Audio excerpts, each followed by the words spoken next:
Itu cara makan enak itu apa? Idamuhu al-ju'. Lauk terbaik adalah karena kita sangat lapar. Makanya masyhur dalam cerita-cerita tarikh sirah nabawiyah.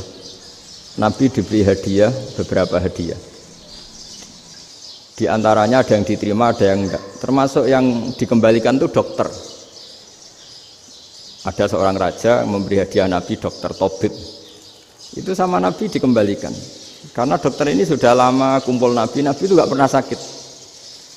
Akhirnya dokter ini putus asa, ini nggak perlu diobatin. Ketika ditanya, kenapa ya Rasulullah engkau tidak pernah sakit? Karena kita ini kaum, kita ini komunitas masyarakat yang tidak akan makan kecuali lapar. Dan kalau sudah makan berhenti sebelum kenyang.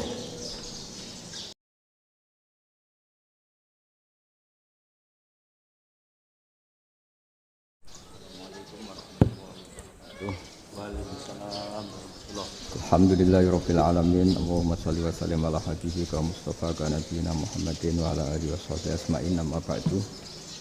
Yang kita hormati Bapak Rektor UMN Dr. Fauzan MPD, Bapak Suparto, Bapak Haris, Bapak Stardi dan Bapak Irwinto, juga Direktur Telkom Bapak Mungkas, teman-teman UMM dan semua yang mendengar yang kami hormati.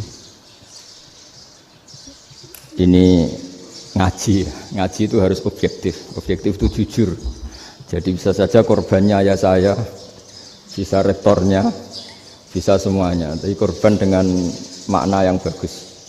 Karena di antara saran Al-Quran, Allah ngendikan kalau belajar atau mencari nasihat atau mencari kebaikan apa saja, itu diistilahkan walau ala anfusikum awil walidaini wal aqrabin, meskipun ketentuan itu merugikan kamu.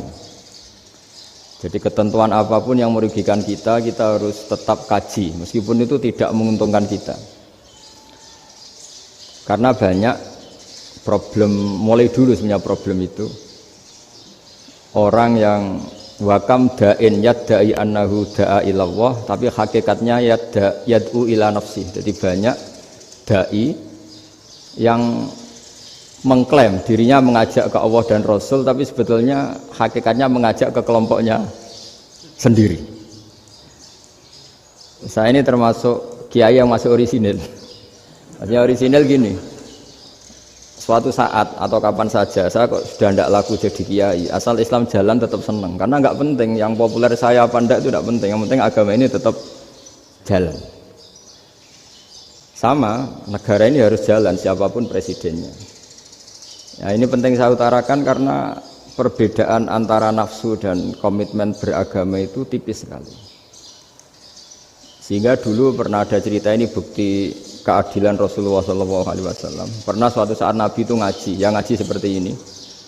Terus ada pemuda dengan cueknya ngelewati masjid yang sedang dipakai Nabi ngaji. Singkat cerita semuanya ngomel ya, bergumam. Celaka betul pemuda itu, ada Nabi ngaji kok tidak ikut ya. Tapi Nabi secara besar hati ngendikan, ini ada di beberapa kitab di Fadhailul Kasbi, keutamaan kerja. Kata Nabi, pemuda itu mau mencangkul di lahannya.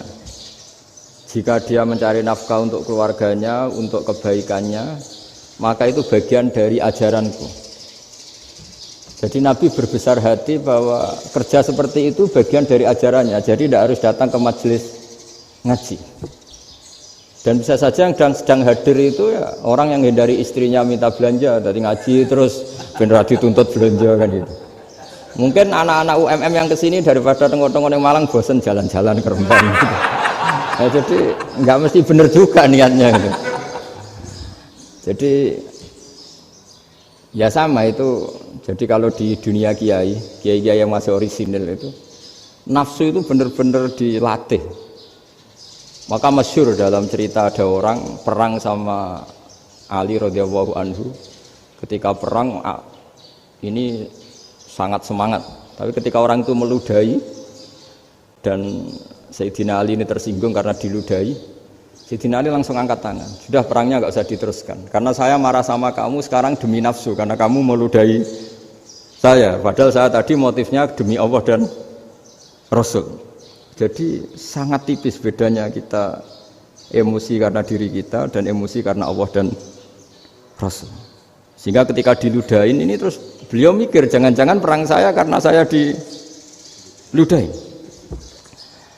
Nah, yang hilang dari peradaban modern adalah Allah itu tidak begitu hadir di hati kita.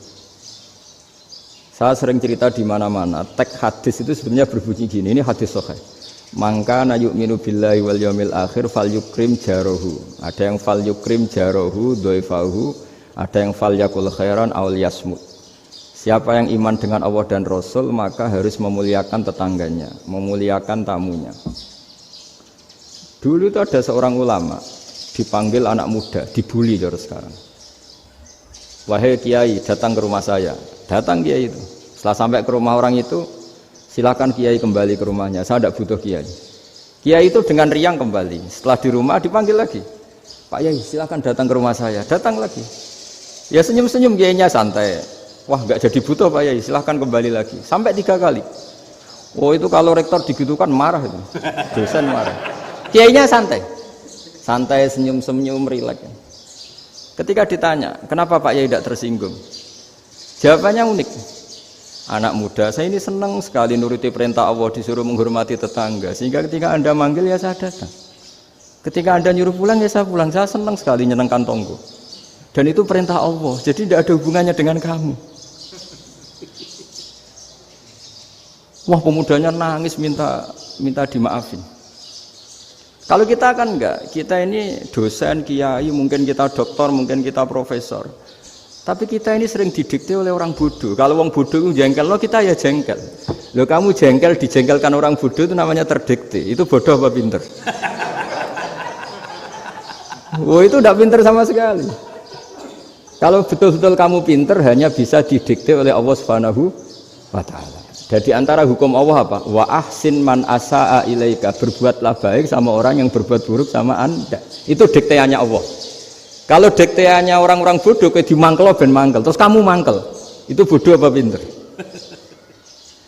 Nah, problem kita kekinian adalah wong pinter wong bodoh itu podo-podo bisa didikte oleh sekelilingnya.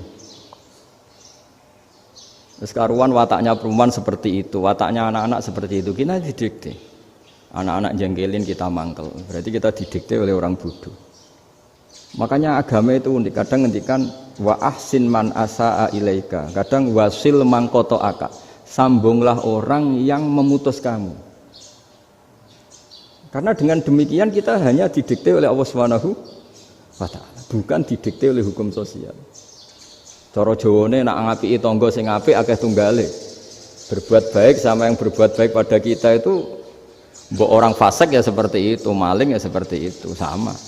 Tapi kalau berbuat baik sama orang yang berbuat jelek sama kamu itu baru luar biasa. Dan memang teksnya hadis wa ahsin man asa'a ilaika, berbuat baiklah sama orang berbuat buruk sama kamu.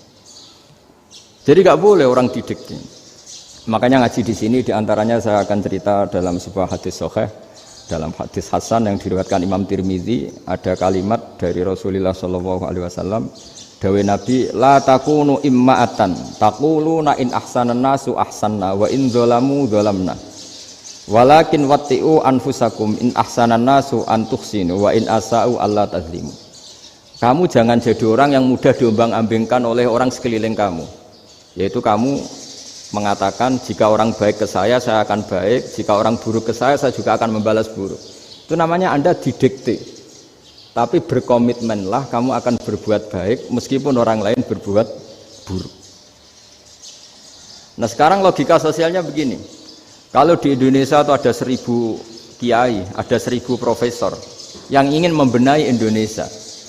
Rata-rata orang awam itu semau gue.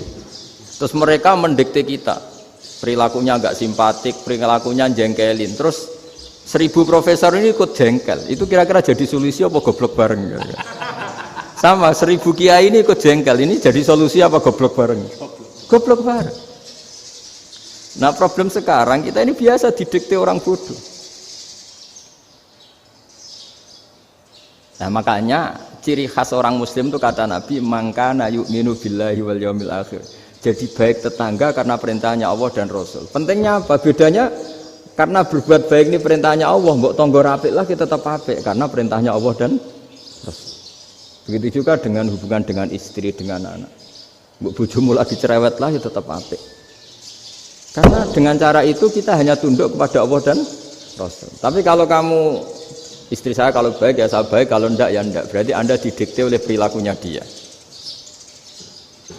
Itu latihan, ya kalau dalam bahasa pondok, latihan jadi wali itu yang paling berat itu. Nabi itu kalau sama orang munafik itu sabarnya Masya Allah. Padahal Nabi perso kalau orang itu orang munafik. Karena dengan cara seperti itu, bahwa kebaikan Nabi pada seseorang itu atas perintahnya Allah dan Rasul, bukan atas nama servis. Kalau Nabi hanya baik kepada Abu Bakar, itu mungkin orang bilang, wis adune wong Abu Bakar baik sama Nabi. Tapi kalau Nabi baik sama orang munafik, Abdullah bin Ubay bin Salul, itu kalau nggak perintahnya Allah dan Rasul itu nggak bisa. Nah ini cobalah berlatih seperti itu, sehingga kita tidak mudah didikte. Ya saya ulang lagi, nggak mudah apa? Didikte. Maka di antara kebaikan Allah dan Rasul adalah bahkan orang dolim saja diberi jatah rahmat. Makanya tadi seperti mukadimah yang dibaca Pak Haris tadi, agama ini rahmatan lil alamin. Orang yang dolim saja dapat jatah apa? Rahmat, apalagi yang soleh. Itu cara makan enak itu apa? Idamuhu al-jur'. Lauk terbaik adalah karena kita sangat lapar. Makanya masyhur dalam cerita-cerita tarikh sirah nabawiyah. Nabi diberi hadiah, beberapa hadiah. Di antaranya ada yang diterima, ada yang enggak. Termasuk yang dikembalikan itu dokter. Ada seorang raja memberi hadiah Nabi dokter Tobit. Itu sama Nabi dikembalikan. Karena dokter ini sudah lama kumpul Nabi itu enggak pernah sakit. Akhirnya dokter ini putus asa, ini enggak perlu diobatin. Ketika ditanya, kenapa ya Rasulullah engkau enggak pernah sakit? Karena kita ini kaum, kita ini komunitas masyarakat yang tidak akan makan kecuali lapar. Dan kalau sudah makan berhenti sebelum kenyang. Jadi sederhana sekali pengobatan zaman Nabi.